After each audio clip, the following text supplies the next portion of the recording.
सुधा समाधान।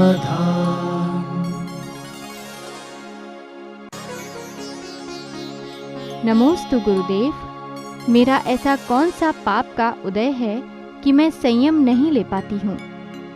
धर्म क्रिया की कोई क्रिया को छोटी मत मानो। जितना हम आगे बढ़ते हैं और वहाँ हमें अनुभूति होती है कि हमारा अवभाग्य है कि मैंने यह नियम लिया है, तो वही नियम हमें एक दिन बड़भागी बना देता है। आगे वाले नियम की हम भावना करें और साधना, वर्तमान का जो नियम है उसकी साधना करें। भविष्य में हमें जहाँ पहुँचना है उसकी आराधना करें। बस यही सूत्र है, यही मंत्र है। नमोस्तु गुरुदेव। व्यक्ति अपने बुरे विचारों से कैसे बचे? बुरे विचार जो आते हैं ये हमारे खुद की नकारात्मक सोच से आते हैं। कोई ना तो भगवान दिलाता है, ना कोई कर्म दिलाता है। व्यक्ति स्वयं अपने आप में इतना कमज़ोर हो जाता है कि व्यक्ति सारी दुनिया के लिए अपने लिए उपयोग करना चाहता है। वो चाहता है कि सारी दुनिया की सब कुछ मेरे अनुकूल हो। हवाएं चलें तो मेरे लिए चलें, बरसात हो तो मेरे लिए हो, पेड़ फले तो मेरे लिए फले, जो कुछ भी है सब दुनिया में सब कुछ मेरे लिए हो। एक महत्वाकांक्षा। बेटा चाहता है माँ बाप मेरे काम आए। यहाँ तक कि गुरुओं के संबंध में भी आप चाहते गुरु महाराज मेरे लिए हों। यहाँ तक कि भगवान भी मेरे लिए हो। ये जो सबसे खतरनाक चीज़ सारे दुनिया के मन में है, वीक पॉइंट, बस यही सारे बुरे विचारों की जड़ है। सारी दुनिया को अपना बनाना चाहता है। सारी दुनिया मेरे संबंध में अच्छा सोचे, सारी दुनिया मेरा बुरा ना विचारे। ये विचार जब तक चलता रहेगा तब तक व्यक्ति नकारात्मक एनर्जी से दूर नहीं रह सकता। और जिस दिन ये सोचना शुरू कर दे कि दुनिया मेरे लिए नहीं, मैं दुनिया के लिए हूँ, माँ बाप मेरे लिए नहीं, मैं माँ बाप के लिए हूँ, ये वृक्ष मेरे लिए नहीं है, मैं वृक्ष के लिए हूँ, मैं वृक्ष को हरा भरा रखूँगा, मैं हूँ इस वृक्ष के लिए। देखता है ये वृक्ष कैसे सूखता है, मैं हूँ। देखता हूँ ये हवाएं मेरे लिए नहीं हैं, मैं इनके लिए हूँ। देखता हूँ मैं इन हवाओं को गंदा नहीं करूँगा, क्योंकि मैं हवाओं के लिए हूँ, हवाएं मेरे लिए नहीं। ये जल मेरे लिए नहीं, मैं जल के लिए हूँ। मैं देखता हूँ जब मैं जल के लिए हूँ तो मैं जल के नदी को गंदा नहीं होने दूँगा। नदी मेरे लिए है और मैं नदी के लिए हूँ। नदी मेरे लिए है तो मैं गंदा करूँगा क्योंकि मेरे लिए है। और जब मुझे मन में ये भाव आ जाए कि नहीं इस नदी के लिए मैं हूँ, तो मैं उसको कभी गंदा नहीं होने दूंगा क्योंकि मेरे लिए। यही धर्म की चीज़ है। गुरु के लिए मैं नहीं, मैं गुरु के लिए हूँ। हनुमान ने यही तो संदेश दिया था, श्री राम मेरे लिए नहीं है, मैं श्री राम के लिए हूँ। राम मेरे लिए नहीं है, मेरे संकट दूर करने के लिए नहीं है, मैं राम के संकट दूर करने के लिए हूँ। वो मेरे लिए नहीं जिएंगे मरेंगे, मैं उनके लिए जीऊँ मरूँगा। यह जो पद्धति हनुमान की थी, यदि इस पद्धति को सारा जगत अपना ले, कभी बुरे विचार आएंगे ही नहीं, हमेशा अच्छे विचार आएंगे। पॉजिटिव थिंकिंग के बाद एक पावर थिंकिंग होती है। पॉजिटिव थिंकिंग तो हम कई बार कर लेते हैं, लेकिन पावर थिंकिंग नहीं हो पाती। कह तो देते हैं हम कि अच्छे विचार अच्छे हैं, लेकिन पावर थिंकिंग के अनुसार हम अच्छा बन नहीं जाते। अच्छे व्यक्ति को हम जितना अच्छा कहते हैं, क्या उतना हम कभी अच्छे बनने के लिए प्रयास करते हैं? एक अच्छा व्यक्ति आएगा तो अपन कहते अरे भाई ये बहुत अच्छे आदमी हैं, बहुत अच्छे व्यक्ति हैं, कहने में हो जाए। लेकिन ये पॉजिटिव थिंकिंग है, पावर थिंकिंग है। जब ये अच्छा व्यक्ति है तो मैं अच्छा क्यों नहीं बन सकता, ये भाव आ जाए तो पावर थिंकिंग चालू हो जाती है। तो हमेशा व्यक्ति को, अच्छे व्यक्ति को देखकर अच्छे बनने का यदि भाव हमारे मन में शुरू हो जाए, क्योंकि हर व्यक्ति अच्छाइयों को जानता है, पर अच्छाइयों को ग्रहण नहीं कर पाता। इसलिए ये जो विचार हैं ये उसकी भूल है। ठोकर खाने के बाद उसको भी सुधरना तो पड़ता ही है। बस इतना ही अंतर है। अज्ञानी पाप करने के बाद भागता है और ज्ञानी पाप से भागता है। बस दोनों में इतनी अंतर है। जो पाप से भागता है पॉजिटिव पावर थिंकिंग, और जो पाप करके भागता है तो वो नकारात्मक थिंकिंग, बुरे आदमी की थिंकिंग होती है, ऐसा मानना चाहिए।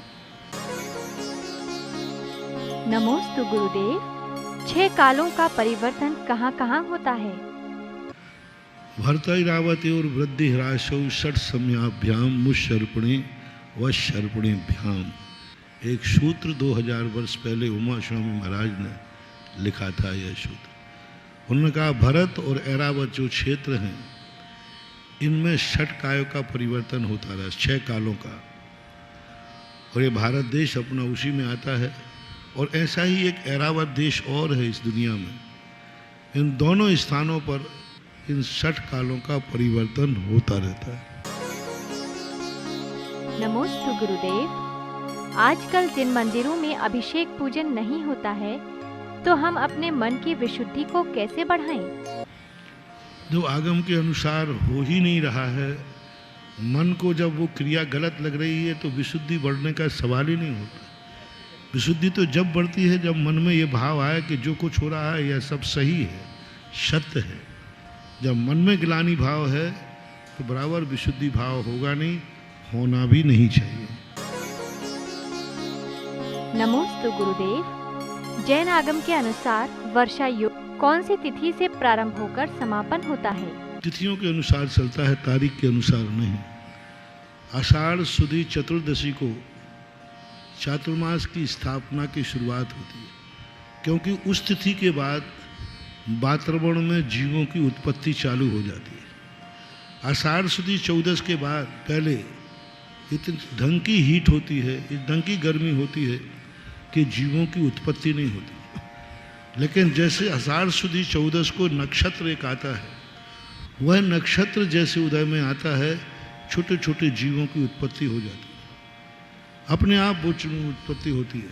और इन जीवों की उत्पत्ति कार्तिक वदी अमावस्या तक इन जीवों की उत्पत्ति होती रहती है। आपने खुद देखा होगा, यही लाइट आप गर्मी में जलाते हैं इतने मच्छर नहीं आते, और चतुर्मास में बहुत ज़्यादा जीव आ जाते हैं। जगह जगह देखो कितने कीड़े उत्पन्न हो जाते हैं।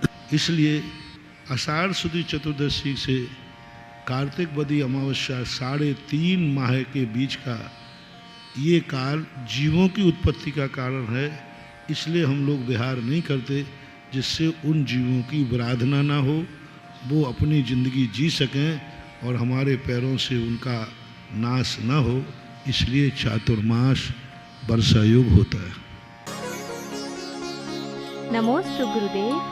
गुरु पूर्णिमा को आषाढ़ शुक्ल पूर्णिमा को क्यों मनाते हैं और चातुर्मास को वर्षा युग क्यों कहा जाता है? महान आत्माएं जो हैं अपने शुभ कार्य करते हैं, उसको महोत्सव का रूप तो भक्त देते हैं। गुरु पूर्णिमा के दिन एक महान आत्मा ने गुरुपद को प्राप्त हुए थे। अब उस गुरुपद को रूप में वो गुरु तो मनाएंगे नहीं कि मैं गुरु बना हूँ तो मैं महोत्सव मनाऊँ। उनके जो भक्त और शिष्यगण होते हैं वो इसको महोत्सव का रूप देते हैं। गुरु पूर्णिमा के दिन इंद्रभूति गणधर पद पर प्राप्त हुए थे, इसलिए जगत को एक गुरु का एक विशेष रूप मिला था। इसलिए गुरु पूर्णिमा मनाना हमारा और आपका काम है, गुरुओं का काम नहीं है। और इसको वर्षा योग बोलते हैं, हमारे शास्त्रों में इसको वर्षा योग बोलते हैं। चातुर्मास संज्ञा ये आप लोगों के मुख से आई। 12वीं शताब्दी में एक पंडित आशाधर जी हुए हैं, उन्होंने चातुर्मास संज्ञा दी। उन्होंने चातुर्मास संज्ञा इसलिए दी कि उन्होंने कहा कि दिवाली के बाद तुरंत साधु 15 दिन और रुकना चाहिए। ऐच्छिक कर दिया उन्होंने, जरूरी नहीं किया। तो उन्होंने कार्तिक वदी पूर्णमासी तक का प्रयोग किया, तो उन्होंने चातुर्मास संज्ञा दी। बाकी प्राचीन शास्त्रों में वर्षा योग ही मिलता है। नमोस्तु गुरुदेव। मंदिर में हम चांदी के द्रव्य चढ़ाते हैं और फिर चांदी के द्रव्य को घर में ले आते हैं, तो ऐसा करना क्या सही है? उनका सोच गलत है। चाहे चांदी का हो चाहे कोई भी हो, चढ़ी हुई वस्तु पुनः चढ़ाने वाले के योग्य, उठाने योग्य नहीं, ग्रहण नहीं कर सकते, उसको छूना भी नहीं चाहिए। यदि वो चढ़ा दी गई है तो चाहे सोने की हो चाहे चांदी की हो अथवा चावल हो, वो कोई भी चीज़ है, यदि स्वाहा शब्द बोल दिया है तो स्वाहा का अर्थ होता है मैं इस वस्तु का त्याग करता हूँ, समर्पण करता हूँ, उसको पुनः नहीं उपयोग में लेना चाहिए। नमोस्तु गुरुदेव। बहुत व्यक्ति छोटा और बड़ा दान देते हैं, तो क्या इन दानों का पुण्य बराबर मिलता है? दान कोई बड़ा छोटा नहीं होता। शक्ति क्या है, उसकी हैसियत क्या है। एक व्यक्ति अपनी हैसियत से दान देता है, वह कीमती है। एक बार एक व्यक्ति ने दान दिया, उसने 25 लाख रुपए का दान दिया। उसी के साथ एक व्यक्ति ने 5 लाख रुपए का दान दिया। जब सम्मान की बात आई, कोई पार्टियां लिखने की बात आई, तो सभी ने फैसला कर दिया कि भाई 25 वाले का नाम ऊपर लिखा जाएगा, 5 वाले का नीचे लिखा जाएगा। मैंने भी हाँ कह दिया, भाई ठीक है, 25 वाला है, वो 5 वाला है। जिसने 25 दिए थे उसने आके कहा, बोले महाराज आपने भी फैसला कर दिया। मैंने कि इसमें फैसला क्या है, 25 वाले का ऊपर आएगा 5 वाले का। बोले नहीं, मैंने 25 लाख दिया है, हमारी 10 करोड़ रुपए की हैसियत है, आमदनी है, और उसने 5 लाख दिया है, इसकी साल भर की 50 लाख की हैसियत है। परसेंटेज किसका ज़्यादा है?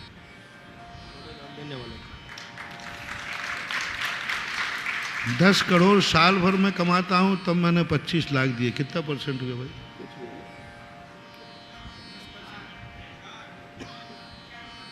4% आया। और 50 वाले ने 5 लाख दिए, जो 50 लाख मत 10% आ गया। तो ज़्यादा किसने दिया? उसने अपने आप से साम लगाया, इसका नाम ऊपर रहेगा, इसने 10% दिया है, हमने 4% दिया। ये है दान। और अहंकारी व्यक्ति कहता है साहब कैसे आ जाएगा, 5 वाले का नीचे आएगा 25 वाले का। लेकिन 25 वाले ने खुद कह दिया कि नहीं, मेरा 4% है, इसका 10% है, इसका नाम ऊपर होगा, मेरा नाम नीचे होगा। पहले सम्मान ये है, यदि ये परंपरा स्थिति बन जाए। इसी बात के लिए पूज्यवर कुंद कुंद महाराज ने 2000 वर्ष पहले लगभग कहा था, ईसा शताब्दी 100 वर्ष पहले, जम सक्कई तम कीरे जम क्षण सक्कई च सद्धन। अपनी शक्ति को मत छुपाना। शक्ति यदि तुम्हें नगद देने की है और वो कह रहा मैं किस्तों में दूंगा, तो ये बेईमानी। और शक्ति नहीं है वो किस्तों में दे रहा है, तो वो ईमानदारी है। कम दे रहा है तो ईमानदारी है। हैसियत से देना चाहिए। दान की कोई कीमत नहीं। यहाँ डायमंड चढ़ाना भी कम है और यहाँ मक्के के दाने चढ़ाना भी बहुत है। हमने डायमंड चढ़ाने वालों के वो चमत्कार नहीं देखे जो मक्के के दाने चढ़ाने वालों में देखे हैं। तो फिर महाराज डायमंड वाला मक्के के दाने चढ़ाए? नहीं नहीं नहीं। कच्चे चावल सुदामा को ही सोवियत देते हैं, किसी राजा महाराजा को नहीं।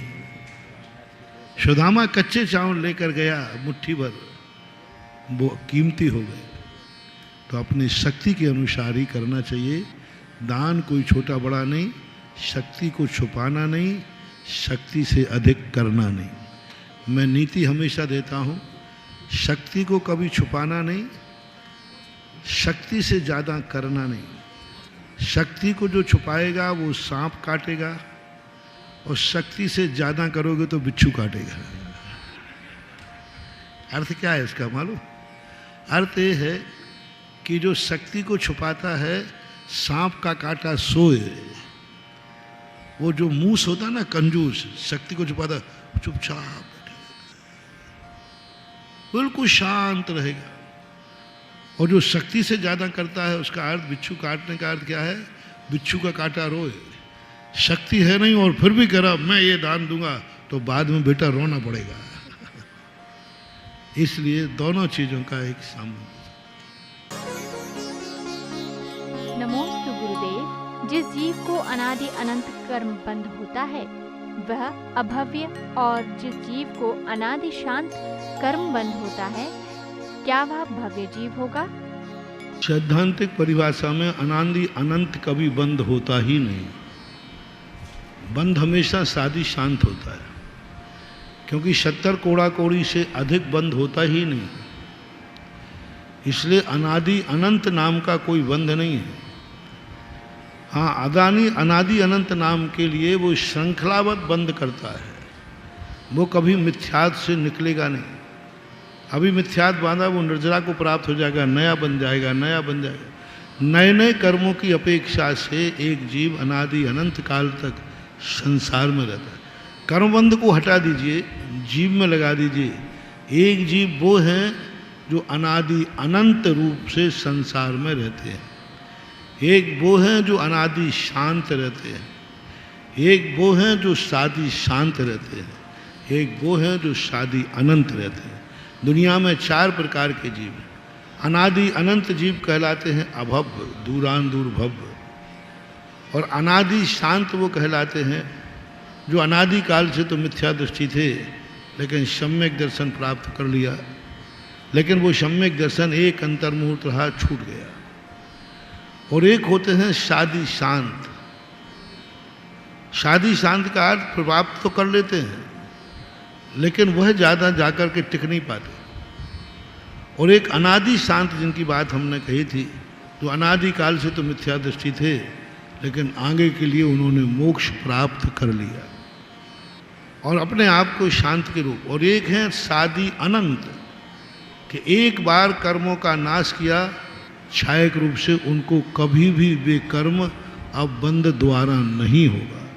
इस प्रकार की व्याख्या सुनिए। सुधा समाधान।